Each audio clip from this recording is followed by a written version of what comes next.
Imagina que te toman como rehén en un banco. Aterrorizado, esperas lo peor.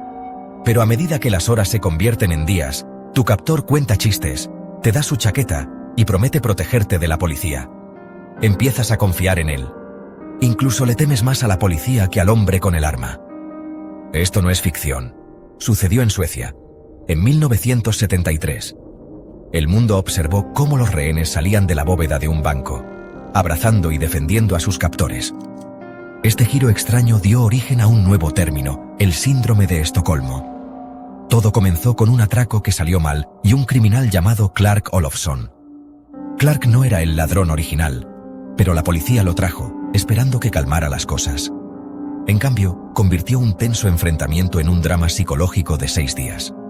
Las líneas entre víctima y villano se difuminaron.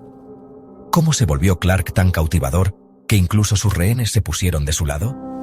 Esto es más que un atraco a un banco. Es una inmersión profunda en los instintos de supervivencia y las extrañas formas en que nuestras mentes afrontan el miedo. Analizaremos la historia de Clark, desde su infancia problemática hasta el atraco que cambió la psicología para siempre. Abróchense los cinturones. Este es un viaje salvaje. Para entender a Clark Olofsson, hay que empezar por su infancia. Su vida familiar era un caos. Un padre alcohólico, una madre con problemas de salud mental y una inestabilidad constante. Después de que su padre se fue y su madre fue internada, Clark y sus hermanas terminaron en hogares de acogida. Aprendió temprano a depender solo de sí mismo, desarrollando un exterior duro y una mente aguda. El crimen se convirtió en su salida. Primero pequeños robos, luego trabajos más grandes. En su adolescencia, Clark era un criminal experimentado, conocido por su carisma y sus atrevidas fugas. No era solo un matón, era una sensación mediática, un rebelde en la estirada Suecia. El público estaba fascinado por su estilo y confianza. Para 1973, Clark era una leyenda, encerrado en una prisión de alta seguridad. Cuando la policía lo liberó para ayudar con el asedio del banco, no solo enviaron a un criminal, sino que desataron a un maestro manipulador.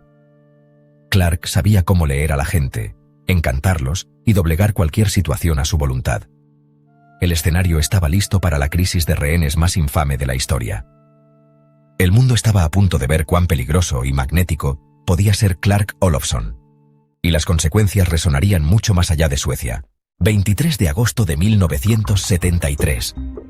Jan-Erik Olsson, un convicto fugado, irrumpe en el Kreditbanken de Estocolmo. Toma 4 rehenes y exige que su ídolo, Clark Olofsson, sea traído de la prisión. La policía, desesperada, acepta.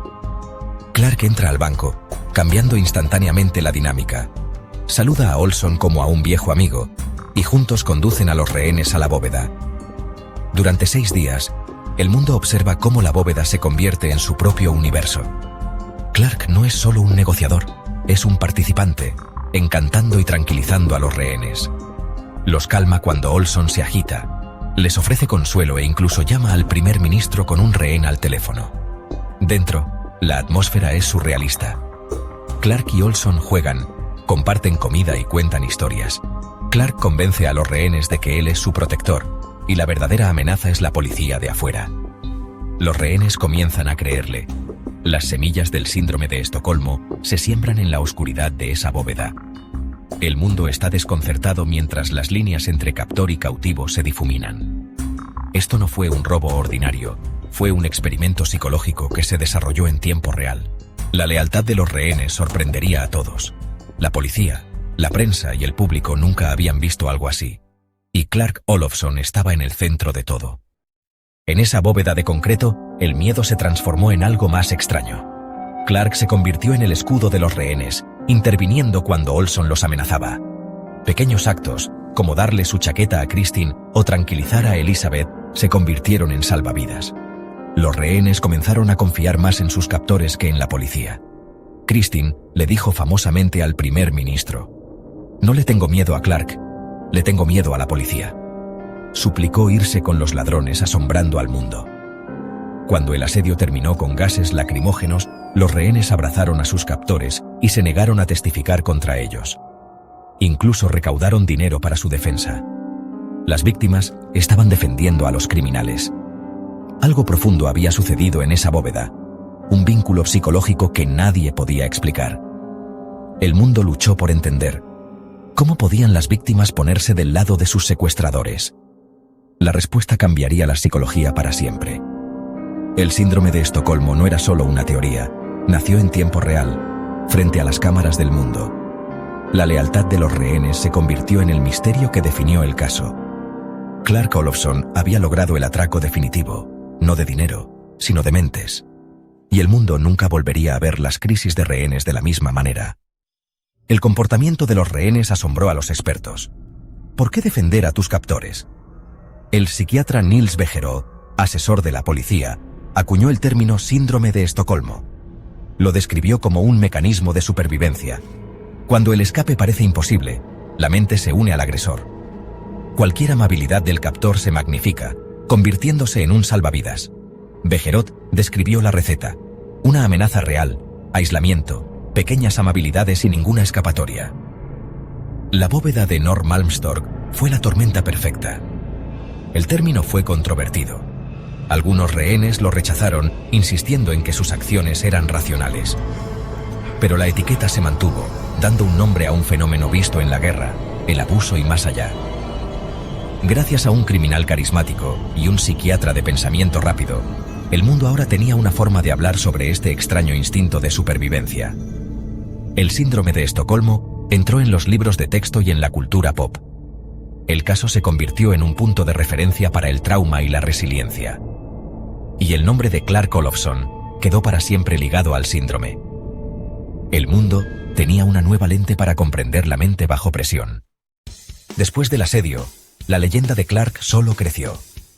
Fue absuelto del atraco al banco, pero la prisión no pudo retenerlo por mucho tiempo. Clark escapó, cometió más crímenes y se convirtió en una sensación mediática. Dio entrevistas, escribió una autobiografía e incluso estudió periodismo tras las rejas. El público estaba obsesionado, era el antihéroe definitivo. Clark vivió fugitivo, se casó, tuvo hijos y finalmente fue capturado en Bélgica en 1998. Fue condenado por tráfico de drogas, pero ni siquiera la prisión pudo apagar su fama. Después de décadas entrando y saliendo de la cárcel, Clark fue liberado en 2018. Había pasado la mayor parte de su vida tras las rejas, pero su historia era una leyenda. El encantador gángster que inspiró el síndrome de Estocolmo se convirtió en un ícono de la cultura sueca. Su vida difuminó la línea entre criminal y celebridad. Para un chico de un hogar roto fue un legado que nadie podría haber predicho, y su historia estaba lejos de terminar. Estos días nos ha dejado Clark Olofsson, a los 78 años de edad en Arvika, Suecia, tras una larga enfermedad. Nos deja la duda de su legado, víctima de un sistema roto o maestro manipulador. Su infancia traumática lo moldeó, pero su genio para el control psicológico lo distinguió. En la bóveda, no solo sobrevivió, sino que orquestó un fenómeno psicológico. Clark era un artista, prosperando en el caos y la atención. Su historia se convirtió en libros, documentales y una serie de Netflix. Nos atraen los antihéroes como Clark, porque nos obligan a confrontar verdades incómodas sobre nosotros mismos. El síndrome de Estocolmo revela cuán frágil y adaptable puede ser la mente humana. Bajo presión, las lealtades cambian y la realidad se distorsiona. El mayor atraco de Clark no fue dinero, fue el secuestro de las mentes de sus rehenes y del mundo. Víctima o villano, su legado es un poderoso recordatorio de la extraña resiliencia de la mente.